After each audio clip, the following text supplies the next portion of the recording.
Ndichikutambirai zvekare pano paTerare 263 panoba ndokuzivisai manews updates ezvinhu zviri kuitika munyika yedu yeZimbabwe. Kana uchiri munyowani pathis YouTube channel kusubscribe mahara wotena on the notification bell so that patinoramba tichidzoka neamwe manews updates uchange uchingozvionera. Vadikani, ndatiitii rest in peace kuna Emmanuel Mahamba. Zvinhu zvatinge tisingatarisira senyika yeZimbabwe, zvinhu zvatinge tisingafungire kuti ndo zvichaitika. Vadikani, pane mukomana iye angachedzwa nezita rekuti Emmanuel Mahamba, iye wamuri kuona pascreen. Emmanuel Mahamba mukomana iye akafambidzana nasingle mother. Zvinoreva kuti single mother munhu akambororwa kana ane mwana nemurume wake wekutanga, kana kuti munhu anenge akambororwa obuda mumarriage ndo single mother vanenge vane vana vavo. So mukomana uyu akadana nasingle mother ava vaiva vane vana vavo 2. Vafambidzana zvakaitika kuSouth Africa. Mukadzi uyu anova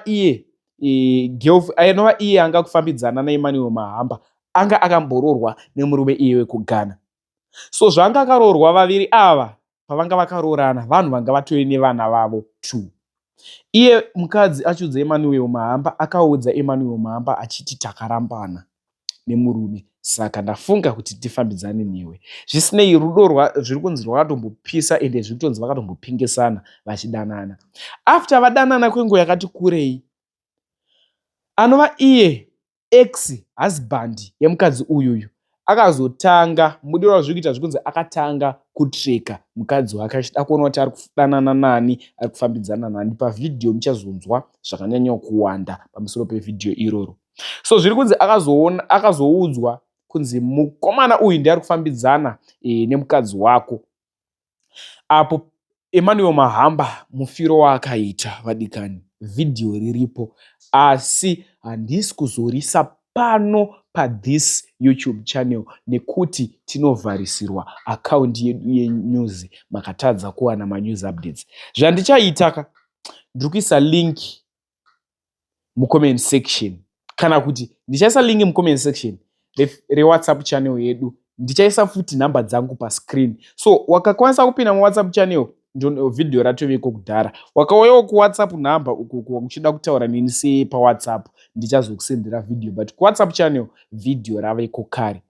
Uyemoneka vhidhiyo ikako, but dombokuisirai vhidhiyo audio iyo yaMr Munesi paaitaura neshamwari yemukomana nyakufa Emmanuel Mahamba. Doti munzwe zvizere muvhidhiyo iroro ende uyai kuWhatsApp marira kuona vhidhiyo mufiro wakaita Emmanuel Mahamba. Kana wakashinga ndati huya, asi toda justice panyaya iyi. Muurai ndopikire muurai munhu akatsika nyakutsika wacho ende ndiyo girlfriend yacho yamamboona pascreen yambobuda apapa, ndiye mukadzi aifambidzana neEmmanuel Mahamba. Veukama ndati chemene tariro. Much love.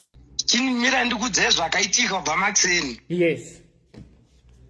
Machinda anga ari padheni achizvimwira doro ana Madhubhala, Manu navapana vamwe kuUganda because ndovaziva vese pane vavo. Vachimwa doro kubva Maxeni. Obva kwazoitika zvokuti vakabatwa nenzara machinda vachinzwa nzara. Obva vati Madhubhala ndiye ane mota yeboat, ndiye anga ane mota chete papo. Madhubhala ndiani? Ndiye Emmanuel. Madhubhala ndimufana wekuUganda. Iye wachona. Anga achinzi anga akapfeka white. Yes. Ndiye Madhubhala iye. Obva vaita sei? Obva vati handetonotsvaga nyama. Vachinotsvaga nyama ndopa vakabuda. Obva vati handei kuti kuna 12 Street ndokune nyama yakachipa. Vachienda nekoko ndo pavakapfuura nekushopu kwemuchinda uyu. Madhubhala zvino akanomira nemota kumberi kwerodhi bhozi. Obva ati rega ndipfuure pashopu yemuchinda wangu, iye muchinda yemuUganda. Obva amira kuseri kumberi kwerodhi kumberi kweshopu. Obva atora time. Akatora time Madhubhala ari kushopu ikoko achitaura. Machinda opezera aburuka mumota. Achiburuka mumota Manu nemumwe mupana. Kana maona mupana anga akamira pamba achidhumwa. Anga akamira pamberi akabata kapu. Yes, ndamuona. Ndiye akabva abudawo. Vabuda vese. Manu achinoti ari kunoita weti. arinoita weti chikumhiri kwerodhi. Uyu muchinda wamuuganda ndo paakabuda mushopu achiperekedzwa namadhibhala achitobuda vachionekana. Ndo paakaona mani kumhiri kwerodhi. Achiona mani kumhiri kwerodhi because akambotumirwa vhidhiyo kunzi ndiye munhu ari kukudyadzo wako. Ndo paakanopinda mushopu unotora hama akanobuda nesando. Nesando mushopu. Achibuda nesando mushopu ndo musikana wepaakaonoti ko murume wangu tora sando ndo paakabuda achikono manu nesando. Akarova manu nesando musoro. Achirova manu nesando ndo pakatanga fight obva yatanga kuti vanobva vabata ko muri kugwirei ko mukugwirei muchinda obva adzokera mushopu because manu anga ane hasha kuti wandirerei nesando anombotaura newe. Ndo paakabva atora dombo manobva anorovawo mota yake. Ndo pakarohwa mota iyi Ford Ranger ndo payakatemwa nedombo obva yatemwa nedombo pakona. Vanhu vachimanya vachinoti chamari mota yako iri kutemwa nedombo wapinda mushopu. Manu achitidi gozi vangu adhaku manu achitofamba achida soafuratira hachata sezvo kumashure muchindo ndo paakanostata mota obva asvika achinomudhuma kekutanga manu achinowira pasi. Ndo panozotorwa vhidhiyo reare achirova U10 futi achimudzokorodza kechi2. Vanhu vakatarisa ndo madhumiro akaita kwete zvemusikano zvekutaura zvokuti inini mupazo mani akazonotora dombo akanotema mota jijiji ngasada kuti nyepere. Alright. So mfunzo uripo ndokuti kakudai mukomana uyu where is he wekuuganda uyu? Ndo panonetsa manje hatina kana whereabout yako kuti ari kupi. Hazvisi kutaurika kuti ari kupi and so on. Hazvinhu ndambozama kubvunza madhubhala pawhatsapp kuti shamari ko muchindo angoti I don't know. Obviously, they will never share that information. But the truth of the matter, there are people who are kuti muUgandan ari kupi. Izvozvo hatingazvirambe. Izvozvo atori chero iye musikana ari kuziva. Hinda adropa foni. Patata kubvunza kuti ari kupi. And so, you know, I was building a case. When you want to go to a question, you don't just ask it direct. Saka ndatanga nokumubvira kure nchiti ko vana vari kuti baba vari kupi.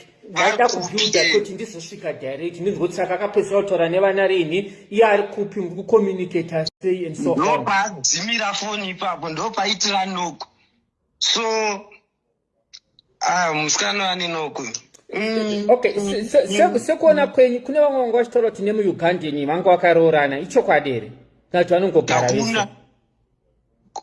Anina nanga akaroorana nemuUgandan. Iye musikana uyu vane vana 2 vese. Mbebhuyu haana kuroorwa kana nemuUgandan angoitiswa vana chete because mbebhuyu angasina ana plan. Mbebhuyu chimira ndikudze nezvembesa iyi. Mbesa iyi yaitongogarawo nemuUgandan because yanga isina na plan. KuZimbabwe kwainobva inoti vabereki vayo haina vabereki. Anobva kuZimbabwe. Achiudza mufeso wangu manu achiudza manu aiti because pavaimhanya vese ndaito hapana chaitika chandaisaziva nenyaya yembesa iyi. Chero dhera auya kumba ndaitozoti mbesa ienda kumba uko. Mbebhuyu aitaura kuti inini handina vabereki. Munhu muUgandan ndiye anotondichengeta, ndiye anotoita kuti ndiite se but inini handinakirwe naye. Ndosaka anga uyo kuna manu. Izvozvo zvichokwadi. Ende chakaita kuti vasiyane language 1. Ende chakateta kuti vasiyane ataura chokwadi kuti kune vhidhiyo yakatumirwa. If dai vhidhiyo isina kusvika ukoka dai vakanga vachiri vese namano. Dai vanga vasiri vese. Hachero zvokuti kuramba nezveyangu statement. Vhidhiyo angotaura kuti murume wangu pane ichi ini handichadi kuuya kumba kwako. Kana tichisangana tofanira kusangana kumwe kunhu because padeni pako pane vanhu vanowirira nemurume wangu. Saka which means kudanana vangu vachiri kudananawo. Vangu vachiri kudanana. Yes. Vangu vachiri kudanana. Kwete zvakuita zvokuti vangu vasiri kudanana because hazvina kana 3 weeks back vanhu mwana wangu akatondiudza kuti ndandinayo mbesa iyi. Zvaruta zvokuti takarambana musi wa28 inhema idzo. Inhema. Mukoma maita basa. You know what, we are planning a very big match. I think Mandona team group we want justice to come.